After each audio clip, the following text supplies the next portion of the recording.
अस्सलाम वालेकुम नाज़रीन, मैं हूं वाजिदुल्लाह और आप देख रहे हैं मेरा फेसबुक और यूट्यूब चैनल। उम्मीद करता हूं कि आप सब लोग खैरियत से होंगे और आप लोगों की जिंदगी अच्छी गुजर रही होंगी।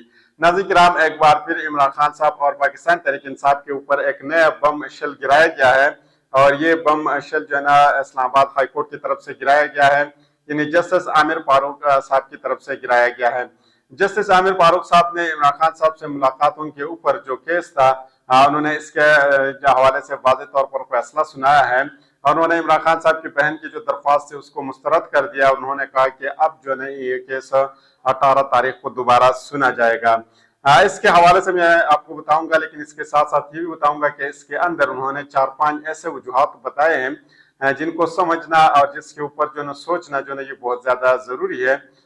इन वजूहात के ऊपर भी बात करेंगे कि आखिर किन वजूहात की वजह से और ये वजूहात आखिर क्या है जिसकी वजह से ये मुलाकात जो है ना उन्होंने मुस्तरद कर दी है। इसी के ऊपर भी बात करेंगे, लेकिन इसी के साथ साथ मैं ये भी बताऊंगा कि जस्टिस आमिर फारूक साहब मुलाकात के हवाले से यूं लग रहा है कि उन्होंने भी सिस्टम और निज़ाम के साथ मिलकर सहूलतकारी का आगाज किया है और सिस्टम के साथ मिलकर वो भी एक सहूलतकार बन चुके हैं।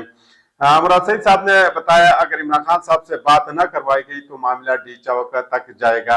यानी उन्होंने बताया कि अगर आपको ये कॉन्फ्रेंस से जो आपको अगर हाया लगती है तो हमें भी इमरान खान साहब की सेहत और सेफ्टी जो है बहुत ज्यादा लाजमी है, तो हम जो है ना इसके हवाले से भी काम करेंगे। ये तो मुराद सईद साहब मुराद सईद साहब ने बताया और इसी के साथ साथ एक अहम इजलास जारी है, इसके अहवाल भी आप लोगों के सामने रखेंगे कि इस इजलास के अंदर आखिर किस चीज के ऊपर बात जारी है और किस चीज के ऊपर जो है ना बात की जा रही है। यूं लग रहा है कि मुराद सईद साहब भी मैदान में आ चुके हैं और उन्होंने खुद जो है ना मैदान के अंदर जो है ना उतर कर उन्होंने भी मुकाबला जो है ना शुरू किया है और उन्होंने चार्ज जो है ना बजाते खुद संभाल लिया है। क्योंकि अब बात आई है इमरान खान साहब की जिंदगी के ऊपर और इमरान खान साहब की सेफ्टी के ऊपर, तो अब मुराद सईद साहब ने कहा कि मेरी बस हो गई है, अब मस्जिद जो है ना मैं इंतजार नहीं कर सकता और वो भी मैदान में आ गए हैं। इमरान खान साहब की बहन ने इस्लामाबाद हाई कोर्ट में एक एप्लीकेशन दी हुई थी। उन्होंने इमरान खान साहब से मुलाकात की, जो है एक दरख्वास्त दी थी कि इमरान खान साहब से हमारी मुलाकात की जाए। जब ये इल्म हमें हुआ कि ये दरख्वास्त जो है ना जस्टिस आमिर फारूक साहब की अदालत में लगी है, तो इसके बाद सबको ये इल्म हुआ था कि जो है ना ये इसका फैसला अब क्या आएगा। क्योंकि जब जस्टिस आमिर फारूक साहब की अदालत में कोई भी केस लगते हैं तो फिर इसके बाद और ये केस पाकिस्तान तहरीक इंसाफ के हवाले से हो तो इसकी प्रोडिक्शन जो है ना बहुत आसान होती है। इतना मुश्किल नहीं होता कि आप इसके हवाले से प्रिडिक्ट करें। तो उस वक्त ये अंदाजा हुआ था कि किस किस्म का फैसला यहाँ से आएगा और जब वो फैसला आया, यानी जस्टिस आमिर फारूक साहब तो सबसे पहले इस तरह करते हैं कि जब पाकिस्तान तहरीक इंसाफ का कोई भी फैसला इनकी अदालत में जो है ना लगता है तो वो सबसे पहले वो कोशिश करते हैं कि किसी न किसी से तरीके से इसको डिले टैक्टिक्स इस्तेमाल करके इसको जो है ना डिले किया जाए। और जब ये फैसला या जो जिस चीज के हवाले से ये दरख्वास्त उनके पास जाता है या फैसला जाता है, जब वो इररिलेवेंट हो जाते हैं तो फिर इसके बाद वो फैसला दे देते हैं। फिर इसके बाद जो है ना इसका कोई फायदा नहीं होता, यानी जब इररिलेवेंट हो जाते हैं फिर इसके बाद अगर आप फैसला दे देते या ना दे तो फिर इसका कोई भी जो है ना फायदा नहीं होता। इसी तरह जो है इस फैसले के अंदर भी हुआ है और जस्टिस आमिर फारूक साहब ने वही किया जिसका सब लोग जो है तवक्को कर रहे थे। इस्लामाबाद हाईकोर्ट ने पाकिस्तान तहरीक इंसाफ के बानी इमरान खान साहब से बेन नौरीन नियाजी की मुलाकात करवाने का हुक्म दे दिया है, लेकिन ये हुक्म कब दिया है, अहम चीज ये है। सबसे पहले ये चीज समझिए कि उन्होंने ये हुक्म कब दिया है और कब इनसे ये मुलाकात हो सकती है। इस्लामाबाद के हाई कोर्ट के चीफ जस्टिस आमिर फारूक ने बानी पीटीआई की बहन नौरीन नियाजी की भाई से जेल में मुलाकात की दरख्वास्त पर समाअत की। चीफ जस्टिस इस्लामाबाद हाईकोर्ट ने ऑफिस से एतराजात के साथ समाअत की। इस मौके पर एडिशनल अटॉर्नी जनरल ने बताया कि एजेंसियों की जानिब से सीरियस सिक्योरिटी थ्रेट्स की रिपोर्ट दी गई है।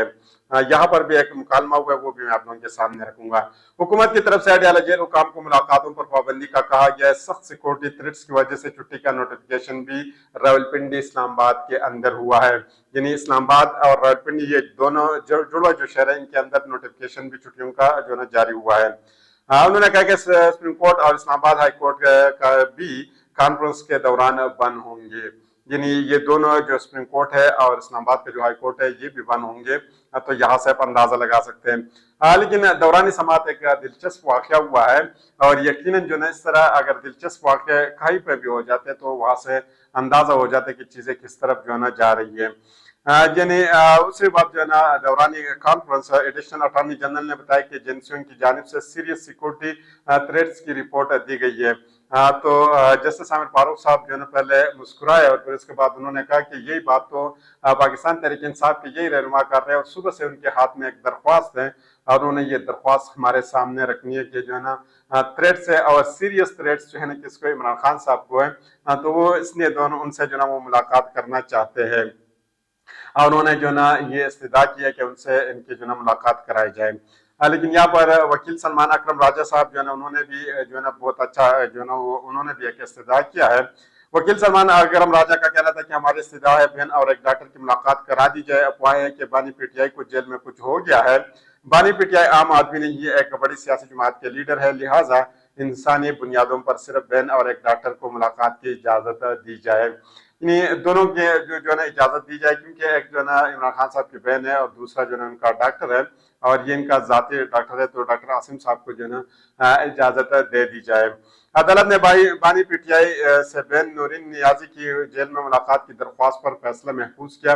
यानी जस्टिस आमिर फारूक साहब ने कहा कि इसी के ऊपर फैसला महफूज करते हैं। फिर इसके बाद जब उन्होंने फैसला सुनाया तो ये जो समात है ये उन्होंने 17 तारीख तक यानी 17 अक्टूबर तक मुलतवी किया है और फिर 17 अक्टूबर तक मजे की बात यह कि उन्होंने कहा कि इमरान खान साहब के जो डॉक्टर्स है जेल के अंदर जो सरकारी डॉक्टर्स है वो इनकी सेहत के हवाले से जो है ना हमारे पास जो है ना तमाम की तमाम डिटेल लेकर आए।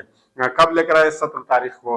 जेल के ऊपर पाबंदी कब तक है? 18 तारीख तक है। तो फिर फायदा क्या है अगर आपके पास जो है ना ये केस लगा है और 17 तारीख के बाद जब जो है ना 18 तारीख को जो है ऑटोमेटिकली से जो है ना ये पाबंदी जो है ना खत्म हो जाएगी और यकीनन अगर रिव्यू पिटीशन में पाकिस्तान तहरीक इंसाफ जाएगी तब तक बात वहां तक जो है ना पहुंच जाएगी। तो उन्होंने कहा इसका कोई फायदा नहीं है। और इसके अंदर उन्होंने किस वजह से जो ना ये उन्होंने जो ना मुलतवी किया है यानी 17 तारीख तक का ये भी जो ना उन्होंने आगे बताया है। जस्टिस आमिर फारूक साहब ने जो ना तफसीली फैसला में लिखा है कि शुद्ध उसूल है कि कानून की नजर में सब बराबर है। मौजूदा सूरत हाल में एक कैदी के लिए मुलाकात का रास्ता बनाना दीगर कैदियों के साथ तफर्रुक होगी। कौन बता रहे? जस्टिस आमिर फारूक साहब बता रहे हैं। यहाँ से आप अंदाजा लगा सकते हैं कि बाकी कैदियों की भी अपनी पोजीशन है, यकीनन उनके भी जो है ना इनके भी हुकूक है, लेकिन यहाँ पर आप एक ऐसे शख्स की बात कर रहे हैं जो चीफ जस्टिस पाकिस्तान या चीफ जस्टिस ने जो उनके साथ किया या आपने इनके साथ जो किया, लेकिन ये साबिक वज़ीर आज़म साहब भी हैं और आप देख भी रहे कि किस केस के अंदर ये जो जेल के अंदर है, तो ये चीजें भी देखनी होती है। हुक्म में कहा गया कि नेशनल काउंटर टेररिज्म अथॉरिटी का थ्रेट अलर्ट और हुकूमती पंजाब का खत आज खुद वजाहत कर रहे हैं। जिन्हें आमतौर पर अदालत के अंदर जो है ना जज साहब जो है ना वजाहत मांग रहे होते हैं और यहाँ पे जो है ना वो खुद जिस तरह चीफ जस्टिस काजी ख्वाहिशा साहब ने एक दफा कहा था कि अगर मैं इस अथॉरिटी की तरफ से होता तो मैं ये सवालात उठाता। यकीनन वो आपको याद है यहाँ पर जो है ना ये चीफ जस्टिस आमिर फारूक साहब जो है ना वो खुद ये बता रहे कि जो है ना ये चीजें जो है ना यहाँ पर चीजें एक्सप्लेन कर रही है। इस बात पर एतराज नहीं कि बानी पीटीआई सियासी लीडर है, उनकी सेहत हिफाजत जरूरी है, ये बात नजरअंदाज नहीं की जा सकती कि सिक्योरिटी अलर्ट के बाईस कैदियों से मुलाकातों पर पाबंदी है। यहाँ पर बैरिस्टर गौहर साहब ने एक गैर मामूली बयान दिया है और ये बैरिस्टर साहब ने यकीनन जो है ना इस मौके पर ये जो गैर मामूली बयान दी है ये बहुत ज्यादा जो है ना अहम है। बैरिस्टर गौहर साहब ने कहा कि हम इस्लामाबाद हाई कोर्ट से रिलीफ चाह रहे थे और जो हमारे खदशात है ये आर्डर इसके सामने कुछ भी नहीं है। हम पार्टी मीटिंग करेंगे, अगला लायामल तय करेंगे। हमारी कोशिश हुई कि इमरान खान से फैमिली और डॉक्टर के कम अज कम एक मुलाकात हो, यानी एक मुलाकात हो जाए 18 जो है ना अक्टूबर से पहले। मुराद सईद साहब भी खुद एक्टिव हो चुके हैं और आमिर फारूक साहब के इस फैसले से पहले तकरीबन चंद मिनट पहले उन्होंने एक ट्वीट किया है और इस ट्वीट के अंदर उन्होंने तमाम के तमाम चीजें बताई है, यानी यकीनन यहाँ से आप अंदाजा इन तमाम चीजों के जो है लगा सकते हैं। इमरान खान साहब के साथ जेल में रवा सलूक और इनकी सेहत के हवाले से गर्दिश करने वाली खबरें निहायत तशवीशनाक है। कौम को फौरी तौर पर इनकी खैरियत की यकीन दहानी कराई जाए। मजीद वो लिखते हैं कि मेरा ये मानना है कि तहरीक नज़म के बगैर कामयाब नहीं होती और इसलिए हमेशा खुद को पार्टी डिसिप्लिन का पाबंद रखता हूँ, मगर इस वक्त मामला मेरे और मेरे कौम के लीडर की जिंदगी का है। अगर फौरी तौर पर खान साहब से इनकी बहन डॉक्टर اور پارٹی کی قیادت کی ملاقات نہیں کرائی جاتی تو میں اپنی قوم ISF youth wing labour wing منتخب اراکین اسمبلی ٹکٹ ہولڈرز بلدیاتی نمائندوں اور UCVC تک کے کارکنان کو کہنا چاہتا ہوں کہ تیاری کر لے، ہم نے ڈی چوک کی کال دینی ہے اور اس عزم کے ساتھ شرکت کرنی ہے کہ اب عمران خان کو لے کر ہی واپسی ہوگی۔ یعنی اس دفعہ ایسا نہیں ہوگا کہ علی امین گنڈاپور صاحب پشاور پہنچے گا اور پھر بعد میں جناب اس کے پیچھے آئیں گے، اس دفعہ ہم عمران خان صاحب کو لے کر جائیں گے۔ پھر انہوں نے مزید کہا کہ اڈیالہ جیل جا کر ہم کسی کو ہمارے احتجاج کی آڑ میں اپنے منصوبوں کو عملی جامہ پہنانے کا موقع نہیں فراہم کریں گے۔ اس میں عمران خان صاحب کی زندگی کو خطرہ ہو سکتا ہے۔